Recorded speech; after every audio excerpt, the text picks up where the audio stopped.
שם זה, פה זה כאילו מחוץ לעיר, זה לא כזה סופג את כל הלכלוך, את כל הרפיח,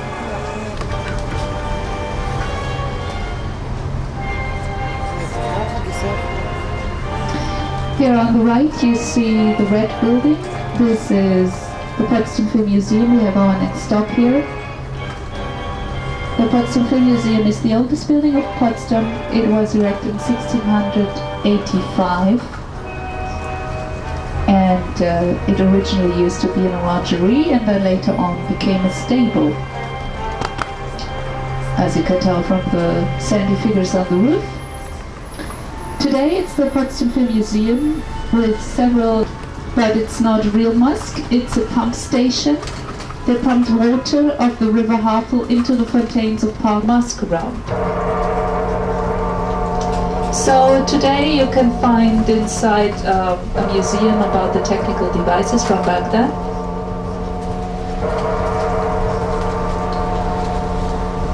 That it is big, the Brandenburg Gate. It's called like the world famous Brandenburg Gate in Berlin. It was erected about 20 years earlier, in 1770. And the funny thing, it was marked by two different architects, Gotthard and Unger. So this was an idea of the soldier king. So now you can imagine what kind of guy he was. And back in the 18th century, there weren't any barracks for soldiers, so the soldiers lived with the normal people under one. So maybe you have heard of the special guard of the soldier king. It was called the Long Fellows. So these fellows, yes, they really were the Latin lovers here in Pustdam. And Dutch Longfellows, Irish Longfellows, Portuguese Longfellows. Nearly from all European countries, all here in Pustdam in the 18th century. It was quite a melting pot. This greyish castle-like gate. It was erected in 1755 in neo-Gothic style. Here on the right, Dutch Quarter. 134 houses in Dutch style built the biggest settlement outside of the Netherlands. It still looks like that. Those houses were also built by the soldier king. He had quite a problem back in the 18th century because Pustdam used to be a very swampy area and he needed experts in drying out. So back in the 18th century, on the streets and everywhere, so we have to deal with this.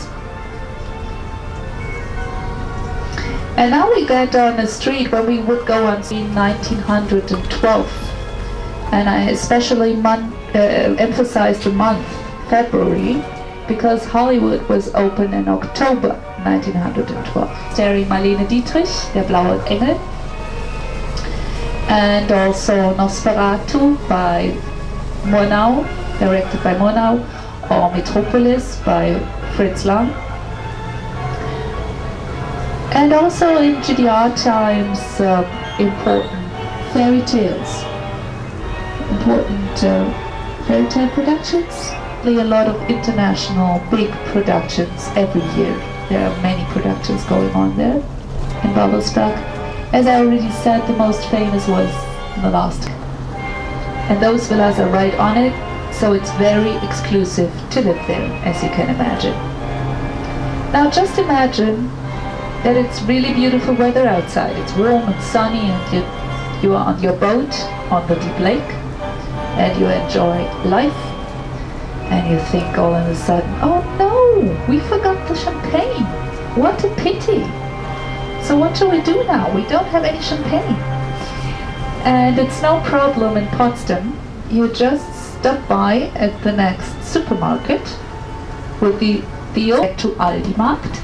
Get your champagne and go on. And I don't know if you know Aldi, it's rather an inexpensive supermarket, so but they still have champagne.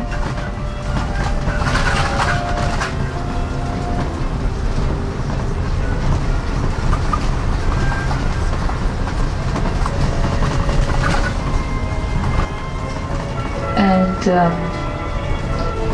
there you can see in a second a very beautiful example of a villa with statues in the garden. This is the Villa Ernst von Bergmann. He was the doctor of Germany's last emperor, William II, here on the right.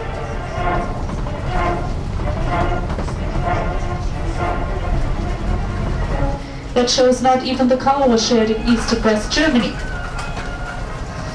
And if you look across the water here on the right, you see Babelsberg Park and Babelsberg Palace within. This was the home of Germany's first emperor, William I. And for a really short time we are now in Berlin. It used to be West Berlin, but we are turning because it's a tour about Pustdam.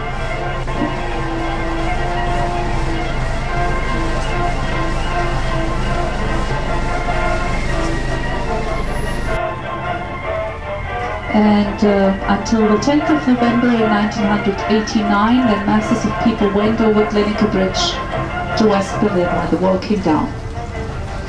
And here you can also see a little part of the wall still. And this is the Villa Schöningen. It's a museum about the German history. And there are also art exhibitions inside.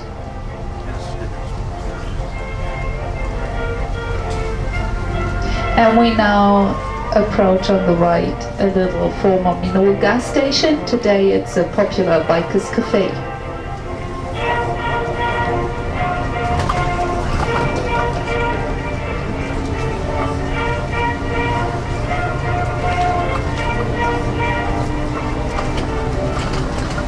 As I already said, it's very exclusive to live in the Berlin suburb. It's surrounded by water. On the one side there is the deep lake, on the other one there is the Holy Lake.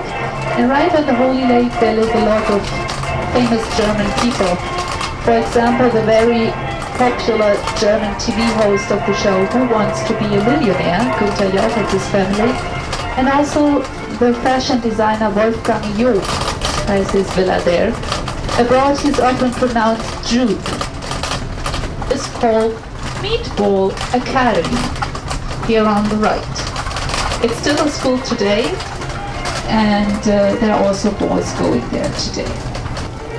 New Garden was erected about 20 years after Park Sanssouci by Frederick William II. In Prussia it was kind of funny, all the kings were named alike, either Frederick or William or Frederick William.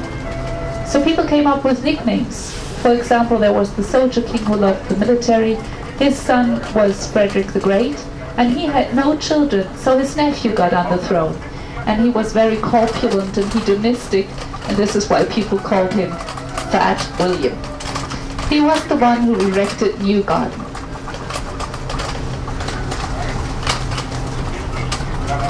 The Villa Ritz, this is nowadays a kindergarten. And it costs €1,000 per month to bring your child there. This one, here on the right. You get like different languages are taught there, ballet and ecological food, and so on.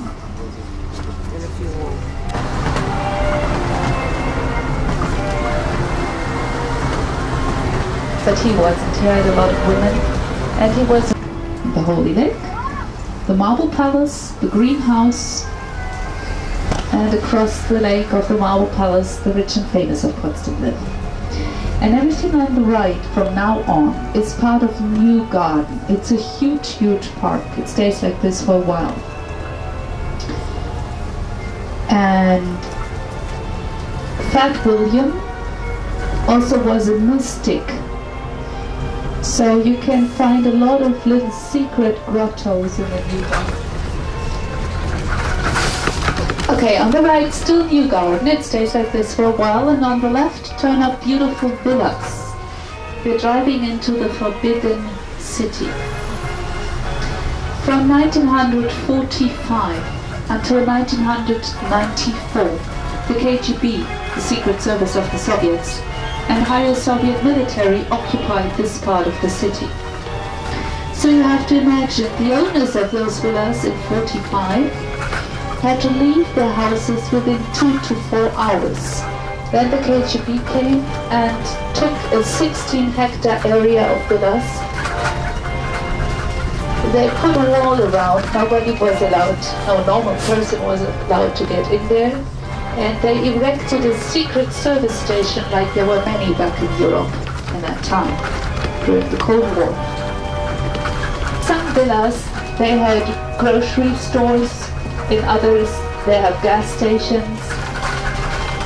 Also, the cinema of the Forbidden City, all and girls to better themselves. And later on it was a college for rich girls. And then it was the main place of the KGB in times of the Forbidden City. And nowadays there are luxurious flats inside. When Truman, Churchill and Stalin sat around a round table and decided over Germany's fate after World War II. Nowadays it's a museum and a 5-star hotel.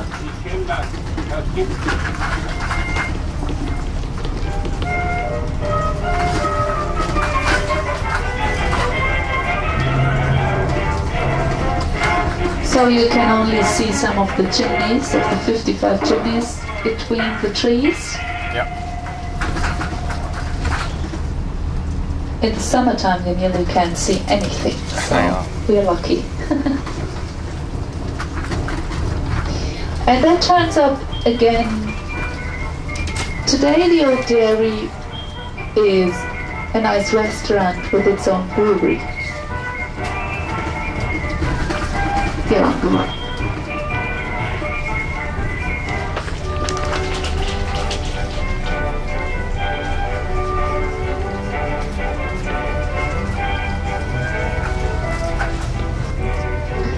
Und nochmal auf die Verbote, how it looked like in 1994.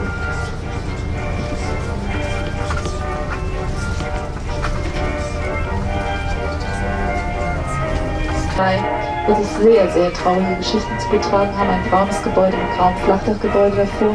On the left, the former KGB remark prison, brown building with a greyish building in front where a lot of sad stories took place.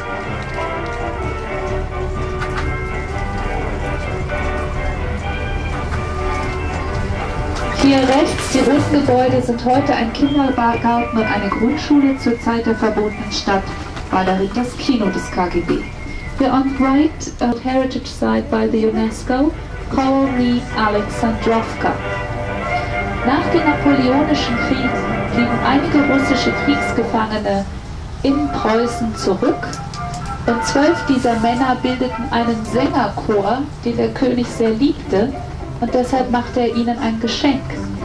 Jeder der Sänger bekam ein kleines Häuschen im russischen Blockhausstil, umgeben von einem could be inherited in the family. Dass der König es mit dieser Forderung wirklich ernst meinte, zeigt, dass es ein 13. Häuschen in der Mitte der Kolonie Alexandrovka gibt.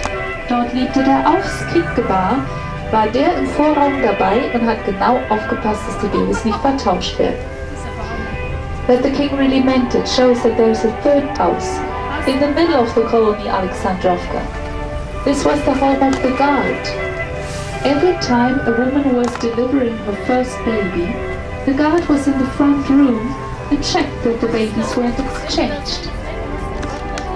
Alle geschützten Häuser werden von anderen Potsdamern bewohnt. Nowadays there is no longer this tradition. The Kasernengebäude, Potsdam ist voll davon. Potsdam war Garnisonstadt über Jahrhunderte. In den meisten befinden sich heute Firmen oder Wohnungen. On the left and on the right you see former barracks for soldiers. Potsdam is full of them. Potsdam used to be garrison town over centuries. So nowadays in most former barracks there are companies inside or flats for residents. We're now past the less famous front part of Sanssouci Palace on the left. Most of the times you think of the terraces, they're on the other side. Sie sehen, der Aufgang ist sehr steil. Man brauchte schon 6 Pferde, um da hochzukommen. Das hat der alte Fritz sicher extra gemacht. wenn nur die standesgemäßen Leute ihn besuchen können. You see, it goes really up there. You needed 6 horses to get up there. It was probably a trick by Frederick the Great so that just the rich people could visit him. Der bekannteste Gast in Sanssouci war der französische Philosoph Voltaire. Er hatte hier für 3 Jahre sein eigenes Zimmer. The most famous guest of Sanssouci Palace was the French philosopher Voltaire. He had his own room there for 3 years. Hier vorne back, die historische Villa breaks down over the couple. It builds up every night again, I think. Mit zum Park und zum nordischen Garten mit nordischen Hölzern und Gewächsen. Everything you see on the right is part of the Nordic garden with Nordic plants and woods. Und links das Pendant dazu der sizilianische Sommer auch subtropische Kübelpflanzen. There are subtropical plants there in the summertime. Im Winter ist es für sie natürlich viel zu kalt und damals wie heute bringt man sie in das Orangerieschloss zum Überwinden. Die Seitenflügel sind Orangerie. The middle part is a real palace, the side parts are orangerie.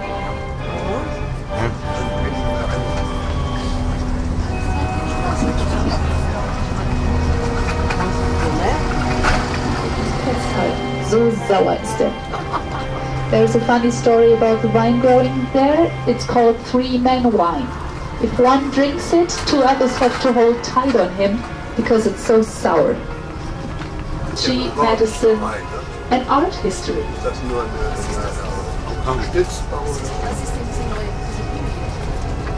Oh, der wird restauriert. See, on the green dome, 3 ladies have to hold up the Prussian crown. They only wear...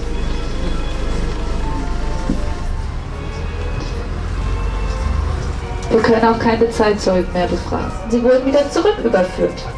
Und der alte Prinz wurde endlich so bestattet, wie er es sich immer gewünscht hatte, neben seinen geliebten Windspielen auf der obersten Terrasse vom Schloss Sanssouci of his own death when he modeled the palace. He wanted to be buried next to his beloved greyhound dogs on the first steps of the terrace, and his father and him in the garrison church. Until the Russians came in World War II, then they brought the remains of the kings to southern Germany, to the castle of the Hohenzollern, nearby Hechingen, which was later West Germany. There they stayed until the reunification of Germany. Then the Pustdam said, well, now we want our Prussian kings back, and they brought them back here. And Frederick the Great was buried, as he always wished, next to his beloved greyhound dogs, long, long after his death in 1919.